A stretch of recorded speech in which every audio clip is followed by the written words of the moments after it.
Welcome to Amberg Acres. So the last 2 days we spent in the redwood forest in Northern California. We had forest fires near us. What you see in the air up here, you see it's real cloudy or hazy. That is smoke. It smells like smoke. It smells like burning pine trees right here where I'm standing. There were 19 fires in the area. The closest one to where we were camped was about 50 miles straight across the mountain. If you took the road to get there, it was like 90 miles, but straight across the mountain, it was about 50 miles. And they sent out a warning last night telling us, you know, if you're in such and such an area, you need to get out of the area and whatever. We were a little bit south of where the fire was at.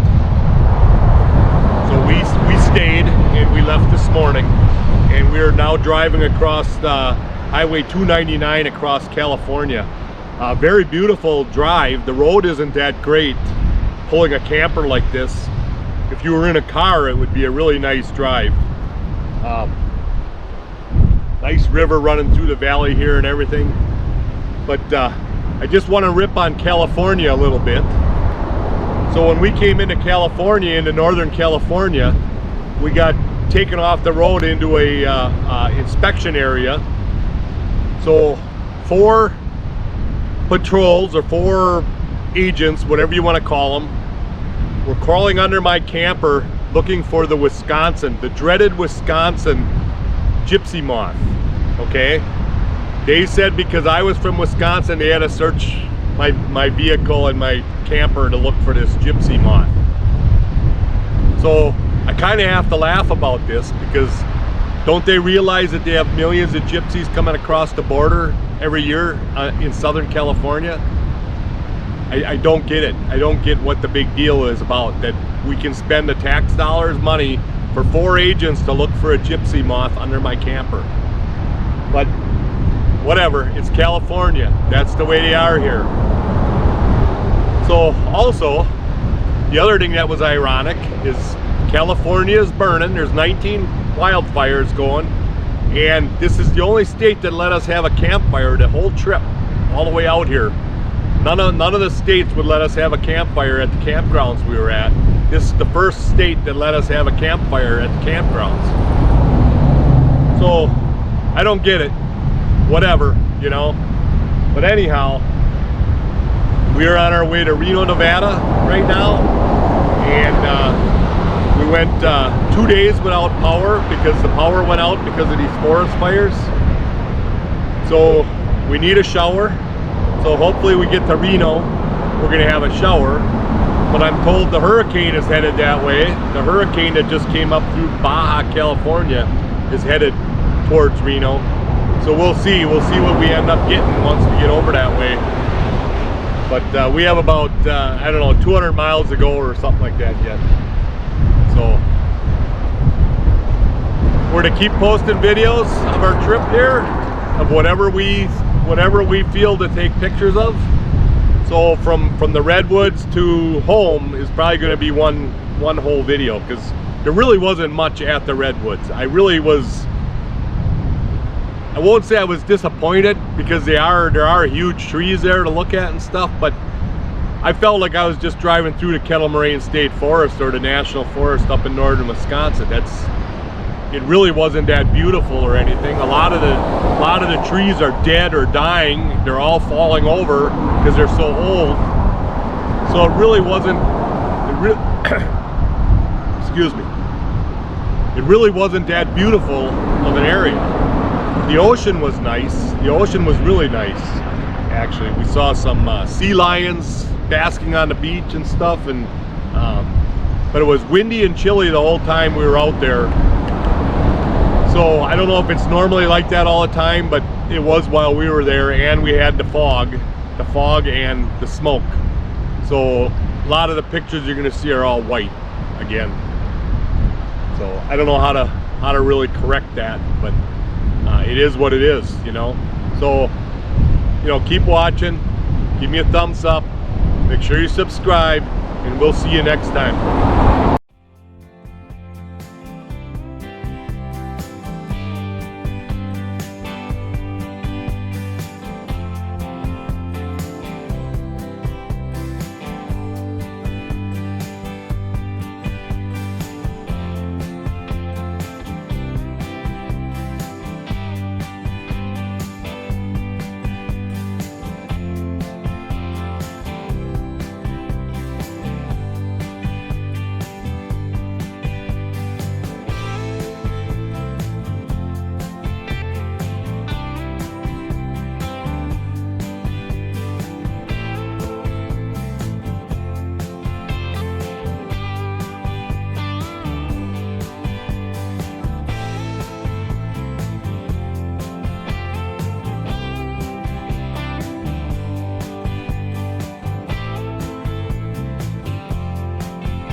I don't know if you can see them, but there's a couple of sea otters out here playing in the surf.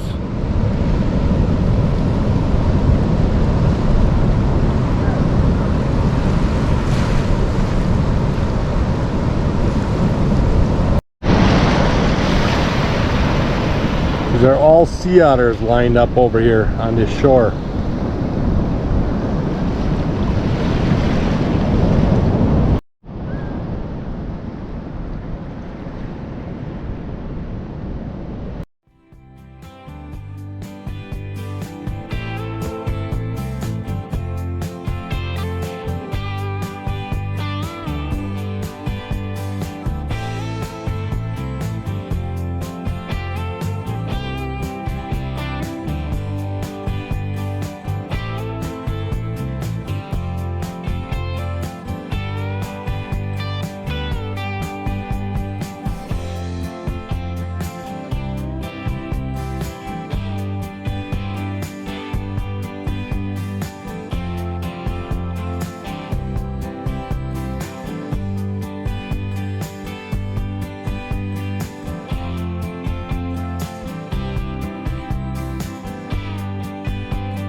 We have successfully made it to Gold Ranch RV Park in Reno, Nevada. Took us a little longer than we thought, but it was a nice drive. $2.99 and then 44 across the top of California there. Went around Mount Whitney, I believe it was called, in California, one of the highest peaks in California.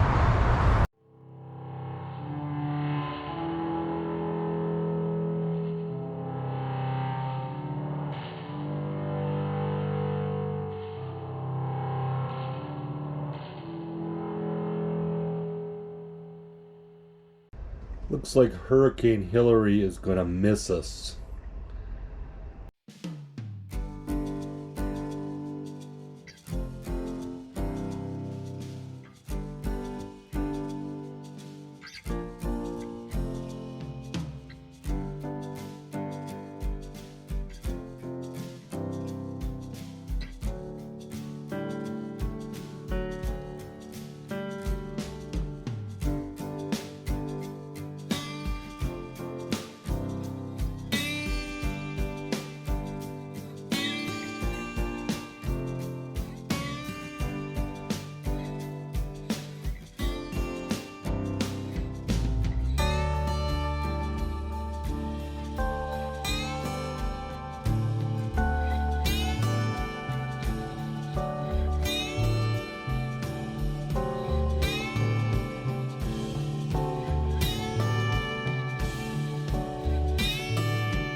Barb's taking her first gondola ride up the mountain at Park City, Utah. She doesn't look too happy.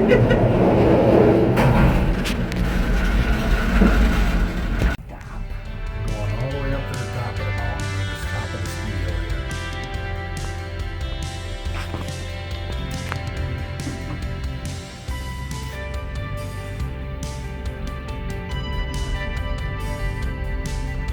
It is called Canyon Village, where we left from.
Now we have Barb on a chairlift going up the mountain. No glass, no nothing, just a chairlift. What do you think, Barb? What you get me into.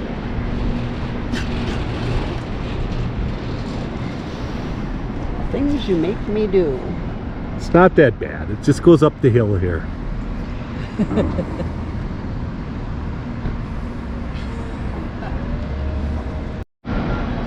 So this is the actual town of Park City.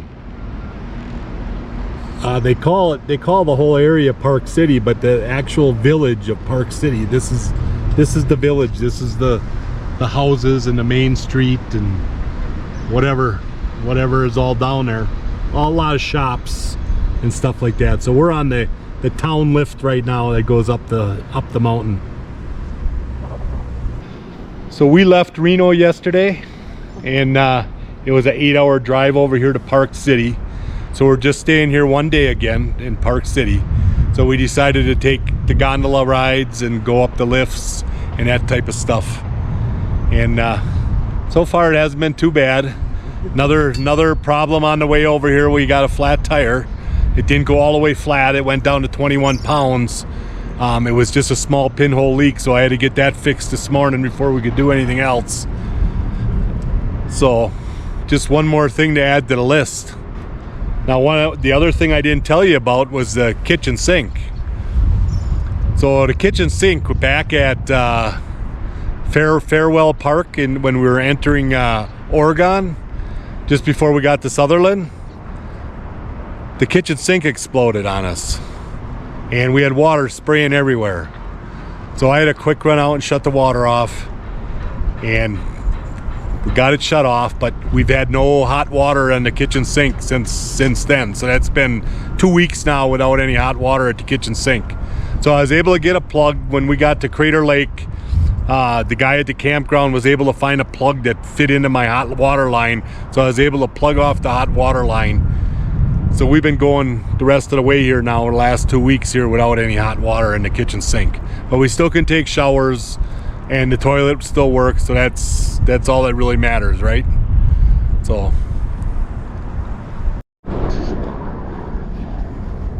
here's a better view. You can see the zigzag pattern going down the hill here. Those are the mountain bike trails.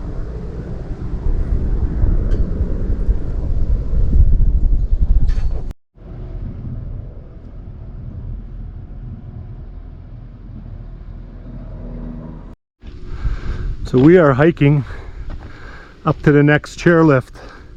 This one will take us down to the other side of the town, and then we get on another one and it'll take us all the way to the peak. It's only a short distance, a couple hundred yards, but it's like straight uphill to get to this other lift here. So if I sound like I'm huffing and puffing, it's because I am.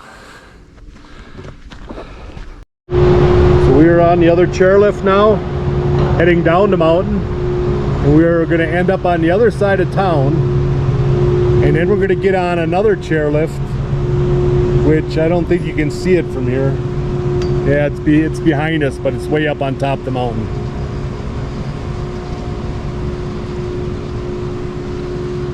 So this village you see down here below, this is Park City.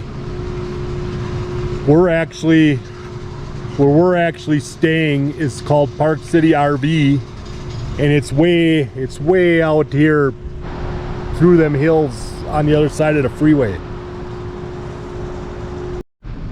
So this is the one we just came up on. This is the one we're riding, and then if you look way over there along that hill, there's another one moving. That's the one that goes all the way to the top of the mountain.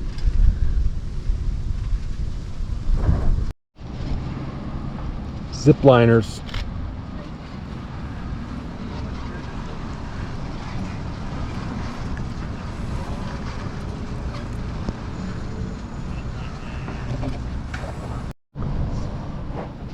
There's the mountain slide.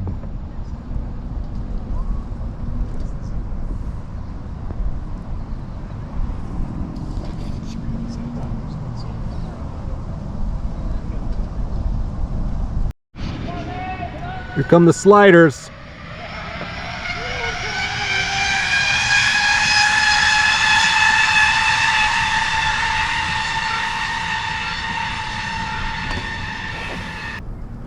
Here we are coming back down to the village.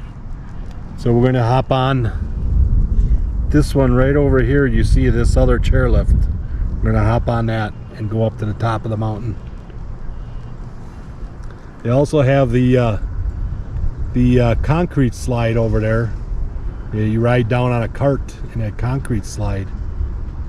Didn't look like they were going very fast, but that's hard to tell. It's very deceiving when you're up here looking down.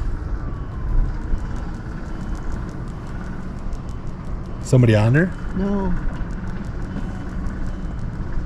I was going to just point it out that you had another. Yeah. So this is the roller coaster down here. You can see that. That looks wild. Okay, here comes a guy down the track.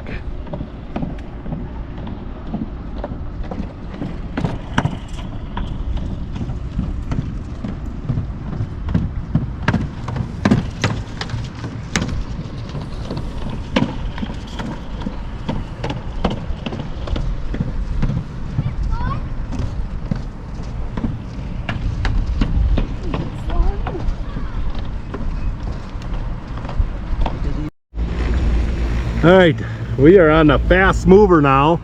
We're going all the way to the highest point on the ski hill here. And it should take about 30 minutes to get up there, I think, at this speed. Now this is the chairlift here that you can see every other one or so.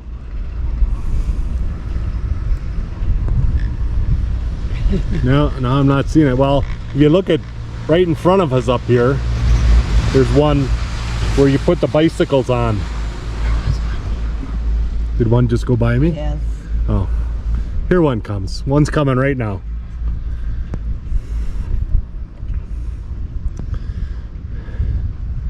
So right here you put your bicycles on this chair right here, and that takes your bicycles to the top of the mountain.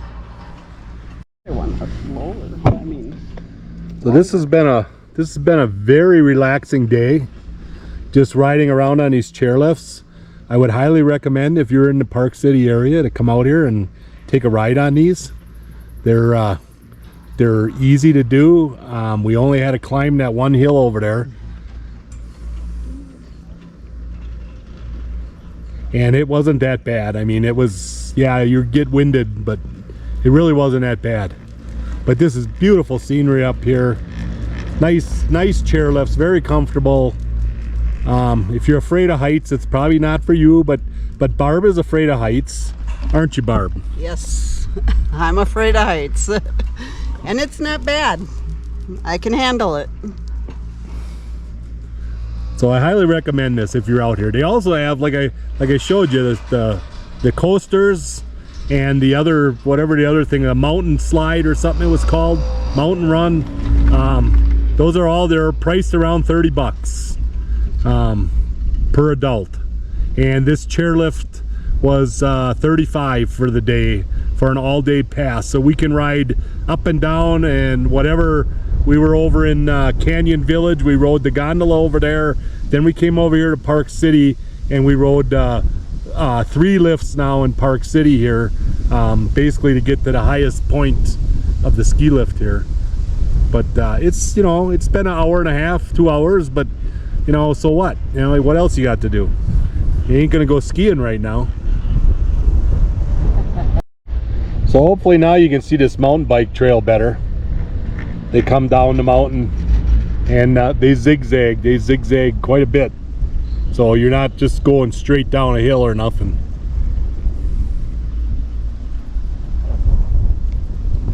I don't know if the video shows this, but this is very steep hill right here we're going to be going up.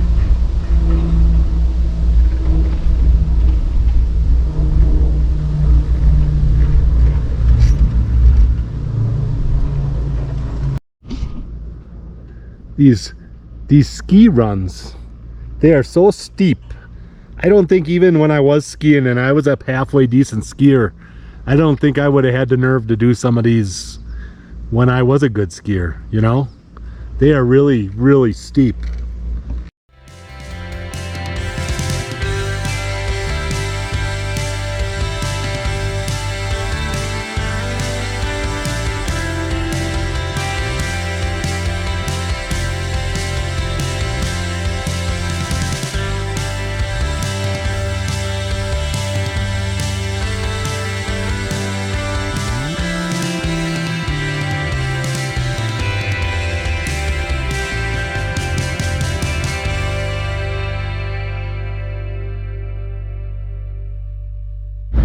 Barb's getting a little nervous right now because it looks like you're going straight downhill here. God.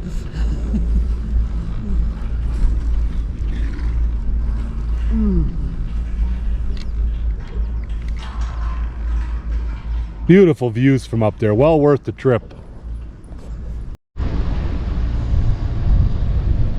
I know the camera never shows the steepness of this, but this is really steep. We're way up there.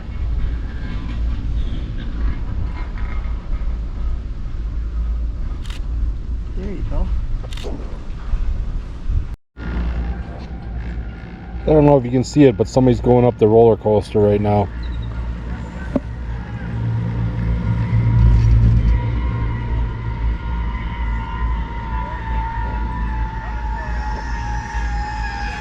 Somebody's coming down it too.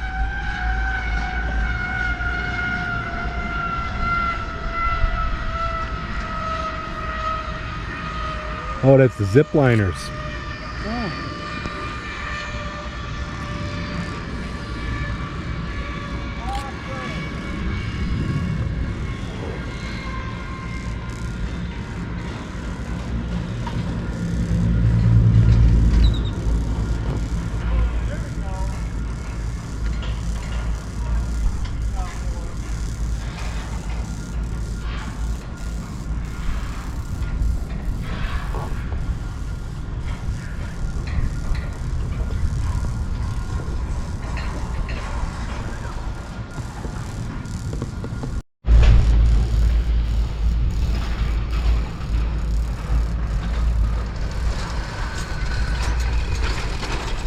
Keep getting over.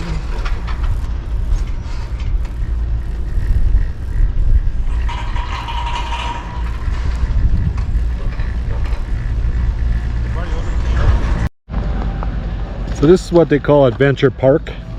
There's trampolines, there's all kinds of stuff here, but this is where you get your tickets and go up on these rides up in the mountains.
We are at our last stop, basically. Eugene Mahoney State Park near Lincoln, Nebraska. After this, we will be back in Wisconsin tomorrow. We'll stay one night around Madison somewhere, and then we're heading home. So this is our last stop. We're gonna go up this tower here, and we're gonna see what it looks like up on top.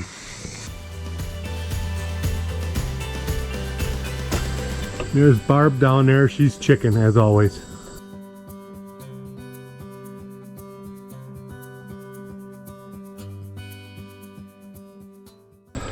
Well, got 3 or 4 more levels to go. The old legs ain't what they used to be.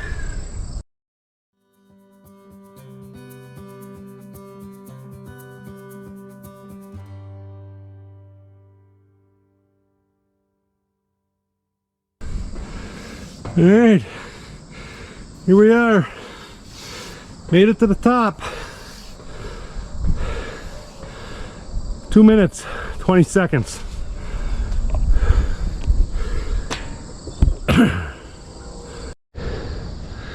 So this is the Platte River, and basically what you're seeing out there is Nebraska. No hills, no nothing, it's flat. Kind of like Illinois. There's nothing for miles, just flat. And it's a shame we can't keep nothing nice around here. Anywhere we went on this entire trip, we saw nothing but damage.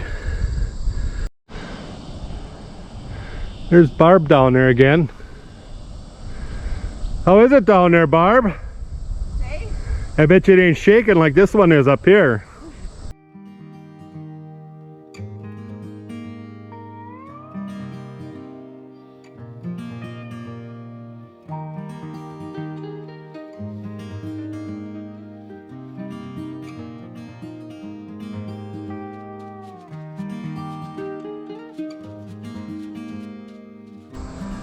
So all in all, this looks like a pretty nice state park.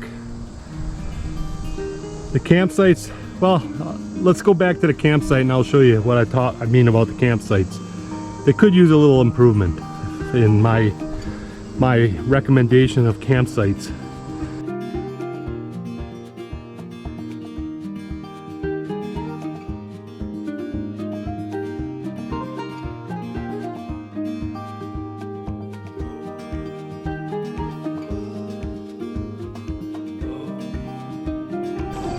I believe that is I-80 right over there.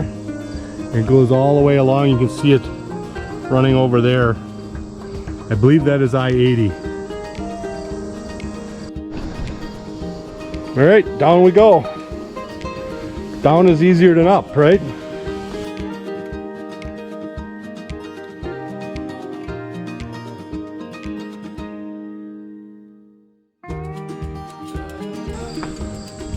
One minute, 30 seconds to get down. Down is much easier than up. That's for sure.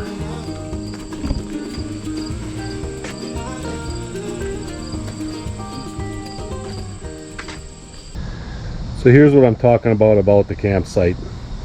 They have the slab here, and then they have the electrical box right there. So if you have a slide like ours, you have to keep your tires, 2 feet or so, whatever that means. It's almost 3 feet in from the edge of that concrete to clear this electrical box here. Now I could move my camper forward and then I could go over, but then I have no place to park the truck. There's not enough room to park the truck. So that is an issue. So then it creates another issue on the other side. If I could put that tire right on the edge of this concrete here, then on the other side,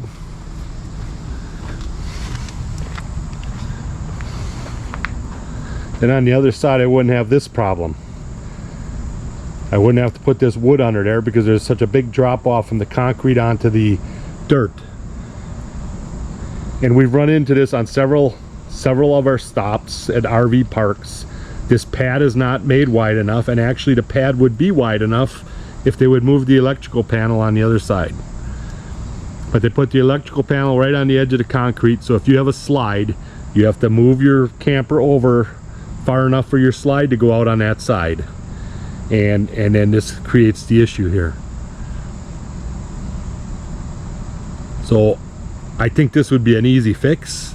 They could add a little more concrete here, or blacktop, whatever it is, or even just put some kind of a something that makes it even with the concrete, so you don't have the big drop off there.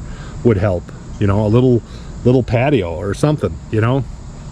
I mean, I think that would be an easy fix, but you know, I don't run the state park, so I don't know, you know, how hard that would be to get that done. But what I noticed at this park is everybody was parking on the road here, on the road, because there's no room. If you have a longer camper, ours is only 26 feet.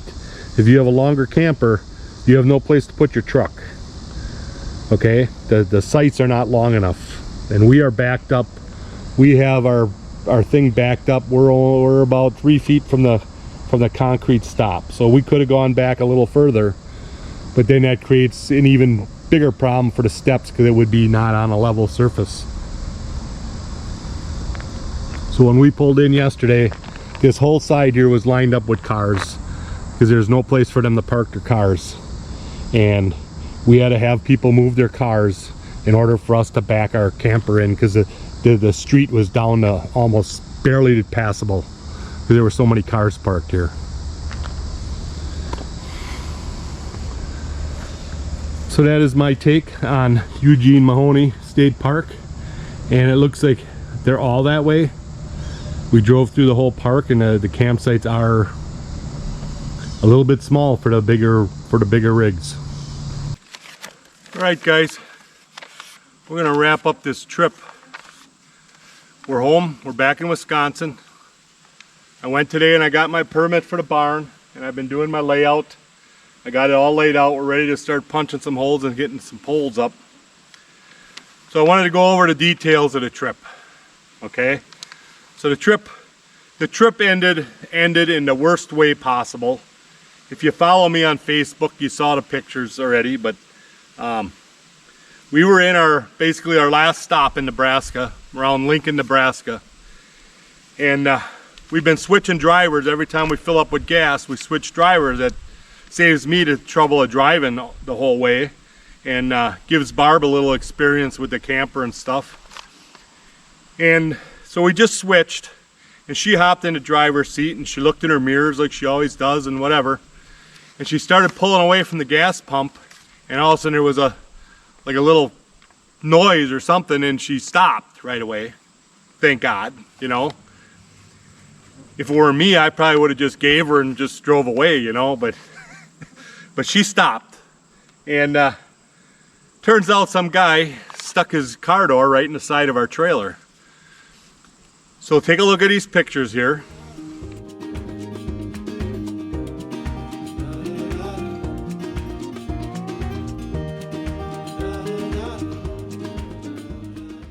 So the damage, we got the estimate already. The damage is around $1,600 for a new door. It looks like it did not hurt the wall at all. It just kind of went in the door. To me, what looks like happened, it was the back door of the car. So as she started pulling away, I think the kid in the back seat swung the door open, and it kind of caught the handle of the door.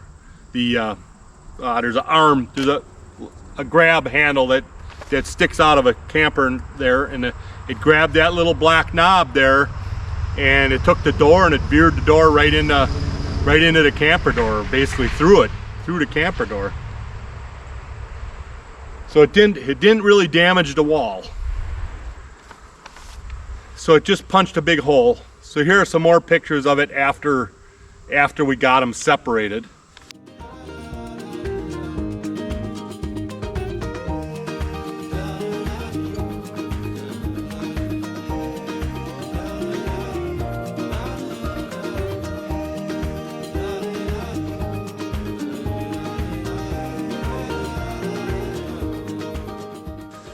So the trip couldn't have ended in a worse way. So to recap, we hit a deer. We had a shower leak, which flooded the kitchen floor. We got a broken windshield from a rock. Then the kitchen sink exploded. The kitchen faucet, the lines coming from the faucet exploded. So we had another flood. I was right there when it happened, so it didn't flood like the shower did. So let's see what happened next then. So that was it until we got out to California. California, we had the forest fires, no power for 2 days. My solar couldn't generate solar because there was no sun. So I was down to 10% the day we left there. So the batteries held up for 2 days, which is a good thing. So then on the way through Utah, around Salt Lake City, we hit some really bad roads. And I popped the tire on the front tire of the truck, so I had a hole in it, so I had to go get that patched.